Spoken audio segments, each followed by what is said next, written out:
मतारी के चिता का राख ठंडा ना भइल और मोहब्बत का गर्मी तोरा के ले आके हमरा दरवाज़ा पे खड़ा कर दलस है।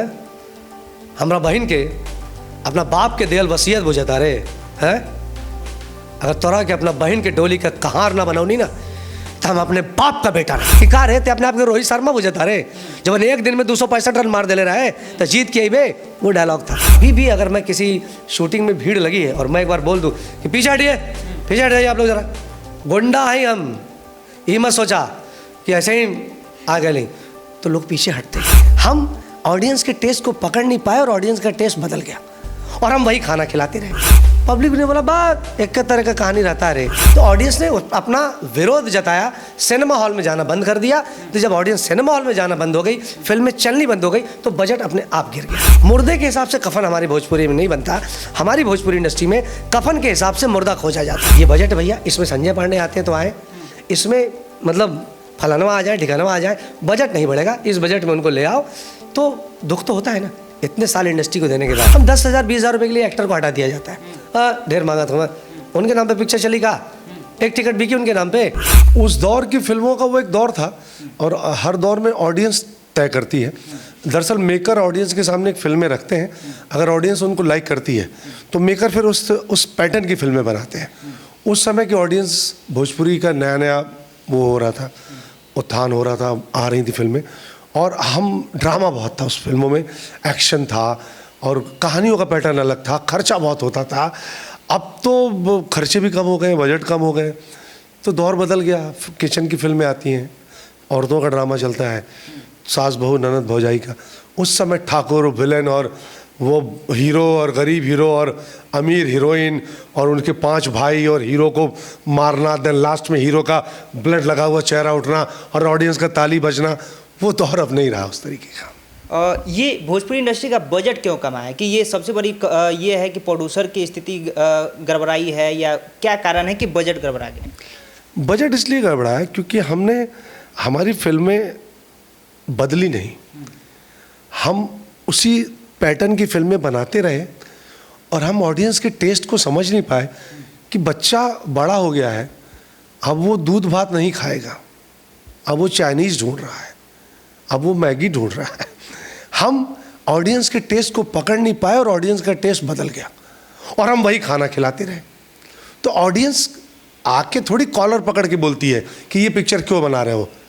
पब्लिक ने बोला बात एक तरह का कहानी रहता है रे।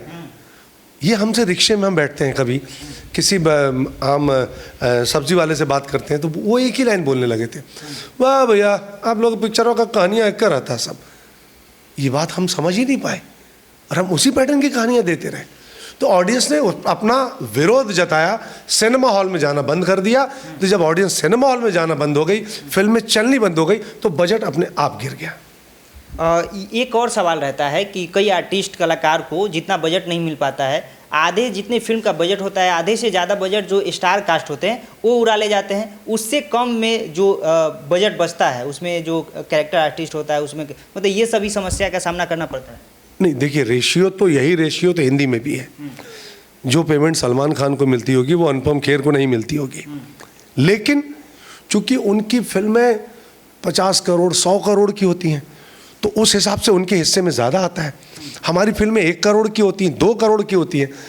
लेकिन हमारे हीरोज़ को या स्टार्स को ये समझना चाहिए कि थोड़ा चीज़ों को बैलेंस करें।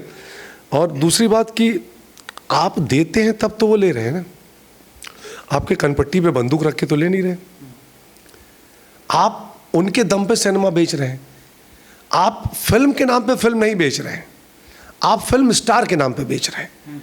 डायरेक्टर जब इस कैलिबर में हो कि नहीं बॉस मैं विदाउट स्टार फिल्म चलाऊंगा, मैं अच्छी फिल्म बनाऊंगा, तब अपने आप रेट बैलेंस हो जाएगा। वो तो रेट बैलेंस कैसे होगा?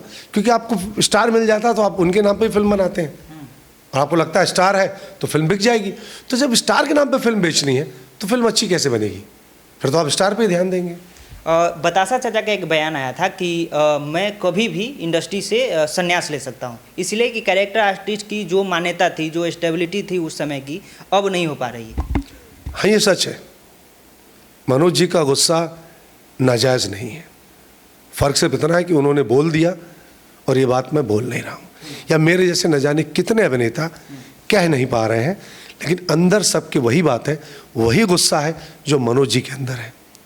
हमारे यहाँ एक्चुअली भोजपुरी में अभिनेताओं का सम्मान नहीं है। इनको अभिनेता चाहिए ही नहीं। इनके पास कफन पहले से तैयार है, उस हिसाब से मुर्दा चाहिए। मुर्दे के हिसाब से कफन हमारी भोजपुरी में नहीं बनता। हमारी भोजपुरी इंडस्ट्री में कफन के हिसाब से मुर्दा खोजा जाता है कि जो इस साइज में आ जाए। मतलब चादर के हिसाब से व्यक्ति लाओ, व्यक्ति के हिसाब से चादर नहीं है। ये बजट है भैया, इसमें संजय पांडे आते हैं तो आए, इसमें मतलब फलानवा आ जाए, ठिकानवा आ जाए, बजट नहीं बढ़ेगा, इस बजट में उनको ले आओ। तो दुख तो होता है ना, इतने साल इंडस्ट्री को देने के बाद अगर इंडस्ट्री इस बात को नहीं समझ रही है। हम 10,000 20,000 रुपये के लिए एक्टर को हटा दिया जाता है। हाँ, ढेर मांगा था, उनके नाम पे पिक्चर चली का, एक टिकट बिकी उनके नाम पे।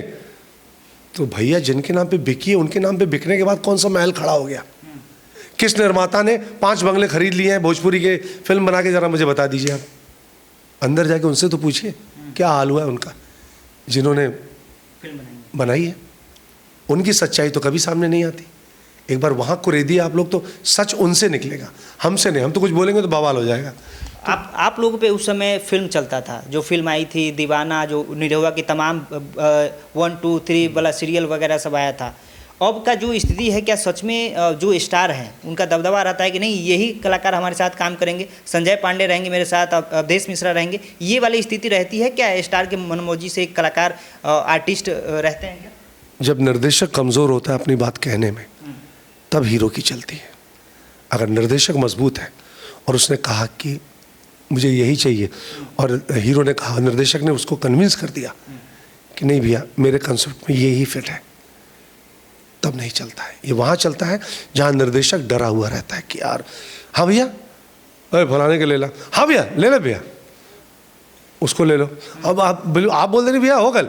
जहाँ ये निर्देशक कहता है कि नहीं भैया मेरे कॉन्सेप्ट में वो हीरो, वो हीरोइन, वो कैरेक्टर आर्टिस्ट नहीं चलेगा, वहाँ नहीं होता। हम हर फिल्म में नहीं करते इनके साथ। आप देख लीजिए दिनेश जी की हर फिल्म में मैं नहीं हूँ। मैं निरहुआ हिंदुस्तानी 4 में नहीं हूँ, मैं अभी बनी हे राम वो उसमें मैं नहीं हूँ, और बहुत सारी फिल्मों में नहीं हूँ। खेसारी जी की हर फिल्म में मैं नहीं हूँ। अभी अंदाज का ट्रेलर आया उसमें मैं नहीं हूँ, और सन ऑफ बिहार आई थी उसमें मैं नहीं हूँ। तो हम उनके साथ नहीं होते। इट मीन्स वो लोग प्रेशर नहीं देते। अगर प्रेशर देते तो मेरा दिनेश जी के साथ इतना अच्छा संबंध है, मैं तो उनकी हर फिल्म में होता। हर फिल्म में नहीं हूँ मैं उनके साथ। जहाँ निर्देशक बोलता है कि भैया दिनेश जी, हाँ हीरो को ये हक है कि हीरो के नाम पर, हीरो के करियर पे फ़र्क पड़ता है। फिल्म फ्लॉप होगी, कैरेक्टर आर्टिस्ट के करियर पे कोई फ़र्क नहीं पड़ेगा, हीरो के करियर पे फ़र्क पड़ता है। कह रहे फलाने हीरो को फिल्म में फ्लॉप हो गई, तो ये तो हक है हीरो का कि वो ये पूछे कि इसमें कौन कौन है, एक्टर कौन है, म्यूजिक डायरेक्टर कौन है, क्योंकि करियर उसका डगमगाता है और किसी का करियर नहीं डगमगाता। ये भी एक कड़वा सच है। तो दिनेश जी लोग पूछ लेते हैं, कहो ये रलवा में क्या है, तो बोल देते हैं कि इसमें मनोज जी हैं, इसमें सुशील जी हैं, इसमें संजय पांडे हैं। ठीक है भैया, अच्छा वो इतना बोलते हैं, ठीक है भैया। कोई कई बार होता है लोग खराब एक्टर ले आके खड़ा कर देते हैं, तो फिल्म पे फ़र्क तो पड़ता है ना। और मैं कह रहा हूँ संजय पांडे, मनोज टाइगर, अवधेश मिश्रा, प्रकाश जैस, अवधेश मिश्रा सब लोग, ये इनके बाद आप ऑप्शन बताइए ना। चलिए मैं ऐसे पत्रकार आपसे पूछता हूँ कि आप इन 5 के ऑप्शन बता दीजिए इंडस्ट्री में। भोजपुरी फिल्मों क्या किसी रीजनल सिनेमा में टैलेंट का रेशियो बहुत कम होता है। आप साउथ की फिल्में देखिए। अब आप बोलेंगे साउथ की हर फिल्म में ब्रह्मानंदम क्यों दिखते हैं? हाँ, क्योंकि ब्रह्मानंदम का कोई ऑप्शन ही नहीं है। मनोज टाइगर का एक ऑप्शन बताइए भोजपुरी इंडस्ट्री में, नहीं है, इसलिए वही एक्टर चलते हैं। अच्छा सर, सबसे ज़्यादा फिल्में आपने निरहुआ जी के साथ की है भोजपुरी फिल्म में? हाँ, दिनेश जी के साथ सबसे ज़्यादा किया है। उसकी वजह यह है कि थोड़ा सा एक एक्सपेरिमेंट हुआ उनकी फिल्मों में, जैसे रोल मुझे दिए गए और वो क्लिक हो गया। और हर बार नया नया एक्सपीरियंस, जो निगेटिव रोल आता था कॉमेडी रोल में फिर हुआ। एक्सपेरिमेंट किया मैंने उनकी हर फिल्म में। हिंदुस्तानी की जितनी सीरीज हैं, 3 में तो हूँ मैं, 4थे में नहीं हूँ, तो उसमें लोगों को हमारी केमिस्ट्री अच्छी लगी। केमिस्ट्री हमारे खेसारी जी के साथ भी अच्छी लगी। बंधन देख लीजिए, दीवानापन देख लीजिए, और उनके साथ एक फिल्म आई थी दिलवाले देख लीजिए, जिसमें बनवारी बना हूँ मैं, वो रोल भी हिट है मेरा।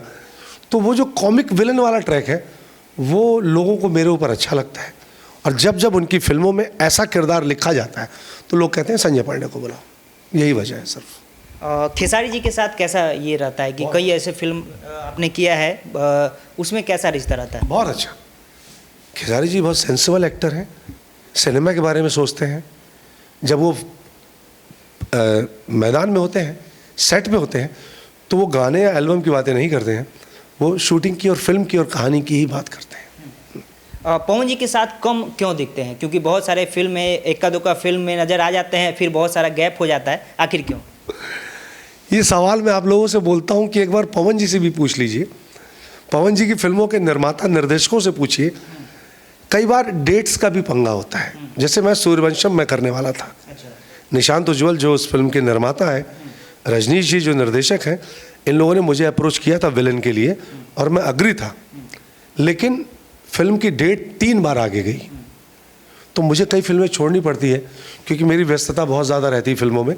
तो जब 3 बार डेट हिली तो मैं सूर्यवंशम से खुद ब खुद बाहर हो गया कि भैया अब नहीं कर पाऊँगा, डेट नहीं मेरे पास। तो ऐसा नहीं है, ऑफ़र आते हैं। अभी लास्ट फिल्म उनके साथ मैंने शायद जय हिंद की थी और जय हिंद के बाद फिर कोई फिल्म नहीं की। तो कम फिल्में होती हैं क्योंकि उनकी फिल्में एक्शन बेस्ड होती हैं और मैं भी थोड़ा एक्शन करने से अब बचता हूँ, लड़ने भिड़ने से। तो इसलिए भी मैं अवॉइड कर देता हूँ कि यार पहलवान टाइप के लोग चाहिए उनको, क्योंकि वो खुद सन्नी देओल है तो उनको सामने डैनी चाहिए, मुकेश ऋषि चाहिए। तो इसलिए भी वजह हो जाती है कि डायरेक्टर को लगता होगा कि संजय भैया कॉमेडी में है तो कोई तगड़ा विलन लेकर आया जाए। बहुत सारी वजह है उसके पीछे।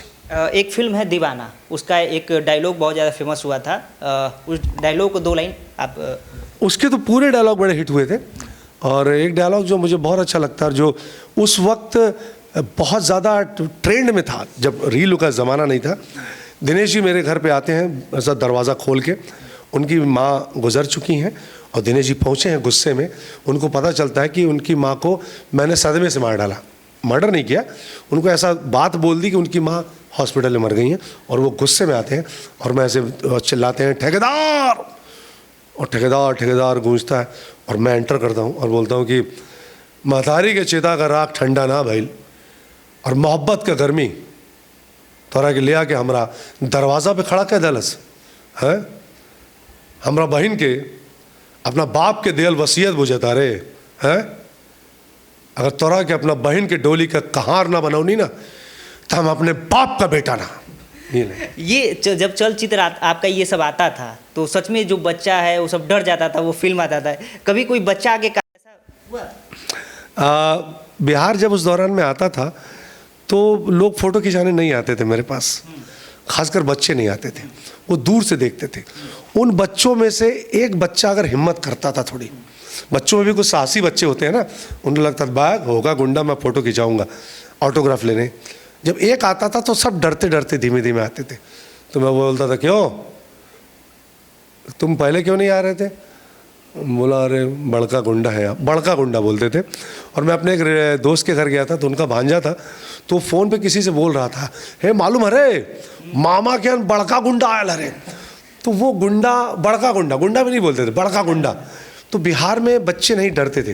वो डर लोगों के अंदर तब खत्म हुआ जब मेरी राजा बाबू आई, निरहुआ हिंदुस्तानी आई, जब मैंने कॉमेडी करना शुरू किया तब वो डर ख़त्म हुआ। और अभी भी अगर मैं किसी शूटिंग में भीड़ लगी है और मैं एक बार बोल दूं कि पीछे हटिए, पीछे हट जाइए आप लोग ज़रा, गुंडा है हम, ये मत सोचा कि ऐसे ही आ गए, नहीं तो लोग पीछे हटते हैं, हट जाते हैं। उनको कुछ लोग अभी भी लगता है कि ससुरा सही में गुंडा है।